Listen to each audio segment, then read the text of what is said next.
So guys, this is Tinubu's Minister for Trade who said that government officials are not under compulsion to buy made in Nigeria cars. You know, they mustn't. And today that the economy is falling, I wonder what she might be saying now.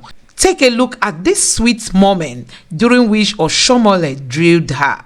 Just listen for yourself. Reading through your presentation is very articulate. You seem to be clear about what we need to do. But listening to your explanation and some of your policies, they are completely at variance with the very beautiful presentation that you made. Is this a Nigerian-made vehicle? 160 million naira. Which kind of truck is this? I mean, so it's for Ghana. No, don't make your notes. Okay. So we avoid the crossfire. I just wanted to just show that there's a huge gap between what we preach and what we do in your ministry. Understand our extent of dependence. What is the balance of trade between Nigeria and China? What is the balance of trade between Nigeria and countries under the European Union? What is the balance of trade between Nigeria and the United Kingdom? Most of our major trading partners. And when I talk of balance of trade, delete oil. The other one is an international product. So that we can appreciate how much we have gained in terms of given all the money we spent over the years on export promotion and all the institutions we've set up, whether they are banks, they are commission, whatever they are, so that it will give us a window whether we are not just throwing money away. We probably have far more institutions, whether financial institutions or other commissions, with the one primary objective to promote export. So by the time you give us this figure, it will give us an idea. Number two, no be found in your office and be found elsewhere. He claimed to know where you were. I don't know whether he's tracking you. But there is one major thing that I've seen in all the committees that I've attended, and this is something the Senate has to look at. Every time Nigeria has to travel, including your ministry, we are, I use the word, and excuse me, but we need to be brutally frank, but not brutal to people, but in terms of calling a spade a spade. We always have the largest delegation of Nigerians to trade missions. Now I see in your proposal, you have trade mission in Geneva, and you are going to spend almost over 1.7 billion naira to maintain your Geneva office, which means ideally you have trade experts in that office. And when I used to go to Geneva, where Nigerian ministers go with 30-man delegation, America will use their trade officers in Geneva to attend those meetings. They are just pure technical people. In Nigeria, the minister will lead the delegation, and by the time you multiply now, I don't know what the answer code is now, times 1,000, whatever it is, you'll find that ministers in trying to help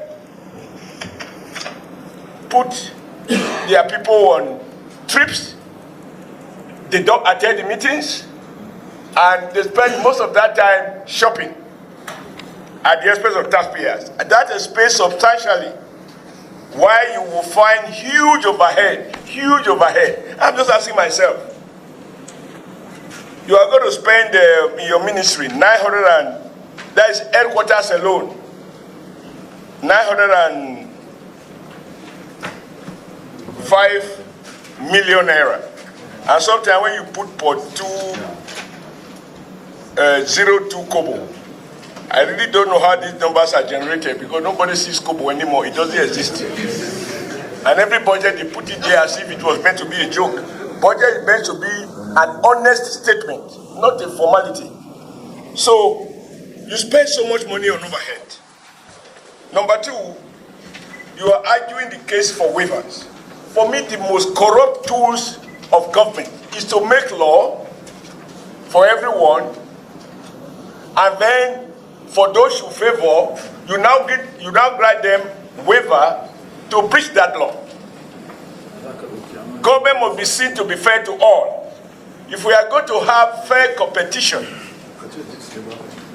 and we have opted for free market, why should we even have thing called waiver?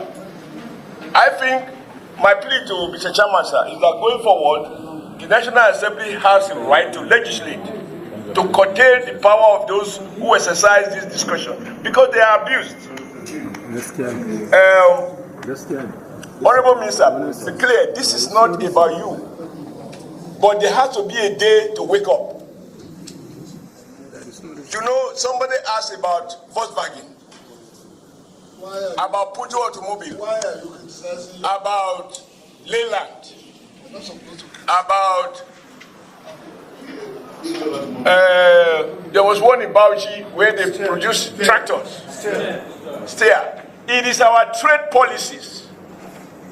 This submission, recklessly in my view, to so-called WTO rules and so on, and then we expose ourselves to all kinds of goods and services coming in. Let me just ask you one question. When you go to a restaurant, and as the Minister of Trade, you pick a toothpick and it's made in China, that toothpick is illegally imported and drawing the forex from our increasingly impoverished central bank? Or how does it come in? Under our laws, should toothpick not made in Nigeria be found in the Nigerian market? I'm going for this ridiculous one because each time I go out and I see toothpick, they have this small packaging, nice packaging, but it's imported. And then we talk about promoting trade. How? So there's something you need to speak to. And okay, time is always a problem here. Provide that next time, sir, we will not be rushed to approve money because we are in a hurry. Because those who pay taxes don't earn the money in a hurry. They sweat. We must be sure. No, excuse me, sir. No, excuse me. Custom officer implements trade policies. They do not formulate the tariff policy. They collect what has been imposed on them. Yeah, but you shouldn't be telling us that. It's my father. He knows we are good friends. So I just want to say, Madam, looking at this, we spend a lot of money on the Ministry of Trade. But maybe by the time I see the balance of trade between us and our major trading partners, I will be able to see, and I will think in future, we ought to be able to say, over the past 5 years, this is the growth we have recorded, or this is how we have stagnated, so that we have overall view. And as I said, the question, should we spend money in a ministry that is not promoting local production? I want us to set up a target, sir, where we should say, for example, all the cars in Nigeria, all those tires they were using in the past, not during Mongo Park era, just in the 80s, they were in Nigeria in the early 90s. You have Michelin, you have Dunlop, you have several of them that were producing tires in Nigeria using rubber that is made or planted in my part of the country. And all of these are gone now. Any car you see on the road, the tire is imported. What are your plans to make a review? The reason I ask you, I didn't come to the Senate to lament. And Mr. President said during our campaign, and I believe he meant it, it is can-do spirit.